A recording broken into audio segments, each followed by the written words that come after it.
வணக்கம், இது வன்னி ப்ராப்பர்ட்டிஸ். நான் உங்கள் மயூரன். இன்றைய காணொலியில் கிளிநொச்சி யக்கச்சி பகுதியில் 8 ஏக்கர் தென்னந்தோப்பு ஒன்று விற்பனைக்காக வந்திருக்குது. இந்த காணி தொடர்பான முழுமையான காணொலியாக இந்த காணொலி அமைய இருக்கின்றது. இந்த காணொலிக்குள்ளே போகிறதுக்கு முதல்ல மறக்காம என்னுடைய யூடியூப் தளத்தை சப்ஸ்கிரைப் பண்ணி வச்சுக்கொள்ளுங்க. அது மாத்திரமில்லாமல் நீங்களும் உங்களுடைய காணிகளை இவ்வாறு அழகாக விளம்பரப்படுத்த வேண்டுமாக இருந்தால் என்னுடைய விளம்பரம் என்று கொடுத்திருக்கிற தொலைபேசி இலக்கத்துக்கு அழைப்பு ஏற்படுத்துங்கள். உங்களுடைய காணிகளையும் இவ்வாறு அழகான ஒரு விளம்பரத்தை விட்டு தருவதற்கு நாங்கள் தயாராக இருக்கிறோம். முழுமையாக 8 ஏக்கர் காணப்படுகின்றது. இந்த 8 ஏக்கருமே நீங்கள் பார்ப்பீர்களாக இருந்தால் காய்க்கிற தென்னைகளாகத்தான் காணப்படுது. இதில் நீங்கள் பார்வையிடும் பொழுதே காணக்கூடியதாக இருக்கும். நல்ல நிறைய காய்க்கிற தென்னைகள் முழுமையாக வைக்கப்பட்டிருக்கிறது. இடையிடையில் படுபுள்ளைகள் நீங்கள் சிறு சிறு இடங்களில் வைக்க வேண்டியிருக்கும். அதற்கும் மரங்கள் வச்சிருக்கணும். அவ்வாறு அமைந்த அற்புதமான ஒரு 8 ஏக்கர் தோப்பை தான் நீங்கள் பார்த்து கொண்டிருக்கிறீர்கள்.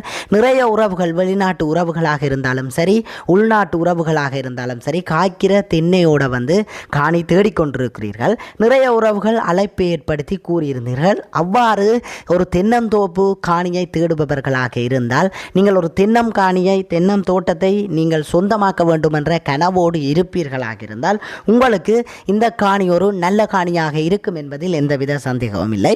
முழுமையாக 8 ஏக்கருமே காய்ச்சி கொண்டிருக்குது. எல்லா தென்னைகளுமே காய்க்குது. நல்ல நிறைய காய்களும் இதில் காணக்கூடியதாக இருக்குது.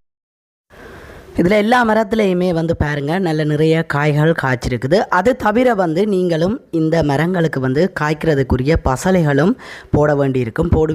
போடுவீர்களாக இருந்தால் இன்னும் நல்ல நிறைய காய்களை நீங்கள் இதிலிருந்து பெற்றுக்கொள்ள முடியும். உண்மையிலேயே இவ்வாறு தென்னந்தோப்புகள் இருந்தால் அதை நாங்கள் சரியான முறையில் பராமரிப்பமாக இருந்தால் நல்ல ஒரு லாபத்தை பெற்றுக்கொள்ள முடியும். தென்னையால் இன்றைக்கு பெருமளவு லாபம் சம்பாதித்து கொண்டிருக்கிறார்கள். அதற்கு நாங்களும் சரியான முறையில் தோட்டங்கள் பராமரித்து கொள்ள வேண்டும்.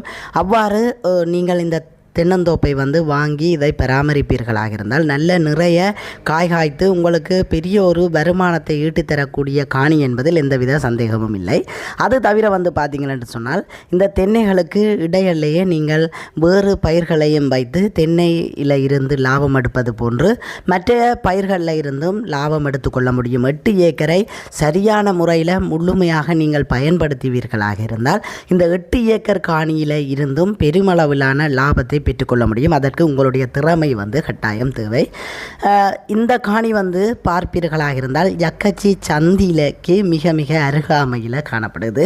யக்கச்சி சந்திக்கு போகிறதுக்கு முன்னுக்கு, அதாவது கிளிநொச்சி பக்கம் இருந்து போவீர்களாக இருந்தால் யக்கச்சிக்கு சந்திக்கு போகிறதுக்கு முன்னுக்கு ஒரு பெட்ரோல் செட் இருக்குது. ஆனால் யாழ்ப்பாணத்திலிருந்து வருவீர்களாக இருந்தால் யக்கச்சி சந்தியை கடக்க அந்த பெட்ரோல் செட் இருக்குது. அந்த பெட்ரோல் செட்டிலேருந்து ஒரு 100 மீட்டர் தூரத்தில் இந்த காணி காணப்படுது.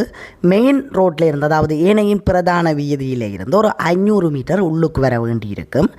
அவ்வாறு அமைந்த ஒரு அற்புதமான காணியாக இந்த காணி காணப்படுது. இந்த காணிக்குள்ளே ஒரு மாட்டுக்கொட்டிலும் உள்ளே கட்டியிருக்கணும். நான் இப்பொழுது அதை உங்களுக்கு காண்பிக்கிறேன். தூண் போட்டு பலப்பான முறையில் கொட்டில் போட்டிருக்கிறேன். மேலே கிடுகு பின்னி இருந்திருக்கிறேன். நீங்கள் இதை சீட்டாக மாற்றி உங்களுடைய தேவைக்கேற்ற மாதிரி நீங்கள் பயன்படுத்தி கொள்ள முடியும். இந்த பகுதியில் நான் இப்போ உங்களுக்கு கொண்டே காண்பிக்கிறேன் பாருங்கள். இந்த பகுதியில் சில கண்டுகள் நான் குறிப்பிட்டிருந்தது போல் நீங்கள் பசலையிட வேண்டியிருக்கும். அது தவிர படுபுள்ளைகளும் வச்சிருக்கணும் பாருங்கள். இது தவிர இந்த காணிக்குள்ளே ஒரு வீடும் இருக்குது. இந்த காணியினுடைய முன்பகுதியிலேயே பார்த்தீங்கன்னு சொன்னால் ஒரு வீடு காணப்படுது.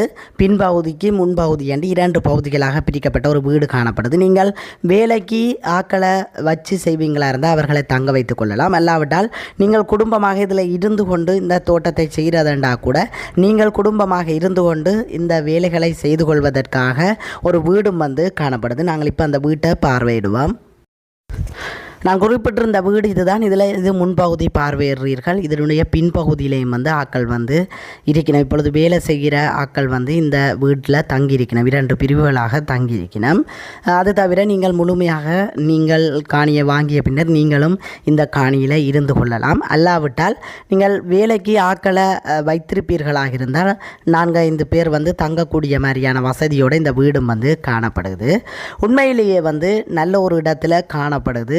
தென்னை அதிக அளவில் விளைச்சலை தரக்கூடிய இடமாக இந்த யக்கச்சி பகுதிகள் காணப்படுது. அது தொடர்பாக நீங்கள் எந்த ஐயமும் கொள்ள தேவையில்லை.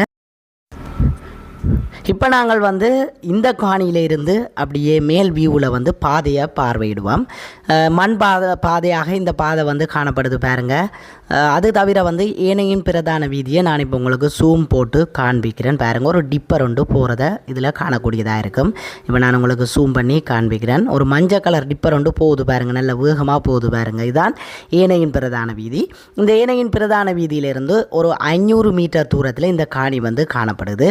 உண்மையிலேயே ஏனையின் பிரதான வீதிக்கு மிக அருகாமையில் அமைந்த ஒரு நல்ல ஒரு காணியாக இந்த காணி காணப்படுது. மேற்கொண்டு நான் கூறிய தரவுகளை நீங்கள் நேரடியாக வரும்பொழுது வந்து பார்வையிட்டு நீங்கள் அறிந்து கொள்ள முடியும். அற்புதமான ஒரு காணி என்பதில் எந்தவித சந்தேகமில்லை. இப்பொழுது பெரும் காணிகள் குறைந்து கொண்டு வருகின்றது. உண்மையிலேயே எல்லா காணிகளும் ஆக்கள் வாங்கி பெரும் தோட்ட காணிகள் குறைந்து கொண்டு வருகின்றது. அந்த இடத்துல வந்து 8 பரப்பு தென்னம் தோப்பு ஒன்று விற்பனைக்காக வந்திருக்கு. நல்ல ஒரு இடத்துல விற்பனைக்காக வந்திருக்குது. அது தவிர வந்து இந்த காணியினுடைய விலை தொடர்பாக நேரடியாக தாங்கள் கதைத்து பேசி கொடுப்பதாக உரிமையாளர் கூறியிருக்கிறார். அதனால் நான் வந்து மேலதிக தொடர்புகள் என்று கொடுத்திருக்கிற தொலைபேசி இலக்கம், உள்நாட்டு தொடர்பு வெளிநாட்டு தொடர்பு என்று 2 இலக்கங்கள் நான் இதில் கொடுத்திருக்கிறேன். அந்த 2 இலக்கத்தில் நீங்கள் எந்த இலக்கத்துக்கு என்றாலும் அழைப்பை ஏற்படுத்தி நீங்கள் விலை தொடர்பாகவும் நேரடியாக கதைத்து பேசி இந்த காணியை நீங்கள் வாங்கிக் கொள்ளுங்கள். அது மாத்திரமல்லாமல் நீங்களும் அழகாக உங்களுடைய காணிகளை விளம்பரப்படுத்த வேண்டுமாக இருந்தால் என்னுடைய நம்பருக்கு அழைப்பு ஏற்படுத்துங்கள். நல்ல முறையில் விளம்பரப்படுத்தி விற்பனை செய்து தர எனது யூடியூப் தளமானது இயங்கி வருகின்றது. இப்பொழுது நீங்கள் பார்வையிட்டது தான் இந்த 8 ஏக்கர் தென்னந்தோப்பு காணியினுடைய அமைப்பும். இது தவிர வந்து நீங்கள் மேலதிகமாக நான் கொடுத்திருக்கிற தொலைபேசி இலக்கத்திற்கு அழைப்பு ஏற்படுத்தி நீங்கள் விவரங்களை அறிந்து கொள்ள முடியும். எஞ்சிய முழுமையான தகவல்களை நீங்கள் அறிந்து கொள்ள வேண்டுமாக இருந்தால் நேரடியாக வந்து பார்வையிட்டு கதைத்து பேசி இந்த காணியை நீங்கள் வாங்கிக் கொள்ள முடியும். விளம்பரம் என்று கொடுத்திருக்கிற தொலைபேசி இலக்கத்துக்கு உங்களுடைய விளம்பரங்களை பதிவேற்றம் செய்ய வேண்டுமாக இருந்தால் அழைப்பை ஏற்படுத்துங்கள். நன்றி உறவுகளே, மறக்காமல் என்னுடைய யூடியூப் தளத்தை வந்து நீங்கள் சப்ஸ்கிரைப் பண்ணி வச்சுக்கொள்ளுங்கள். அப்போ தான் நான் போடுகிற அனைத்து காணொலிகளையும் நீங்கள் உடனுக்குடன் பார்வையிட முடியும். காணொலியின் இறுதியில் சப்ஸ்கிரைப் பண்ணுவோம் என்று நினைச்சு வச்சுருப்பீங்க நிறைய பேர், மறந்துடுவீங்க. கட்டாயம் என்னுடைய யூடியூப் தளத்தை சப்ஸ்கிரைப் பண்ணி நீங்கள் எனக்கு ஆதரவு தருவீர்கள் என்று நான் நம்புகிறேன். உங்களுடைய ஆதரவால் தான் நான் மென்மேலும் இப்பொழுது வளர்ந்து இவ்வளவு பெரிய ஒரு யூடியூப் தளத்தை செய்து கொண்டிருக்கிறோம் என்று சொன்னால் அதற்கு உங்களுடைய ஆதரவு தான் மிக மிக முக்கியமானதாக அமைந்திருக்கின்றது. நன்றி உறவுகளே, உங்களுடைய ஆதரவுகள் அனைத்திற்கும் எனது மனமார்ந்த நன்றிகள். தொடர்ந்தும் உங்கள் ஆதரவை நான் எதிர்பார்த்து காத்து நிற்கிறேன். அடுத்த ஒரு காணொலியில் சந்திப்போம். நன்றி உறவுகளே, பாய் பாய்.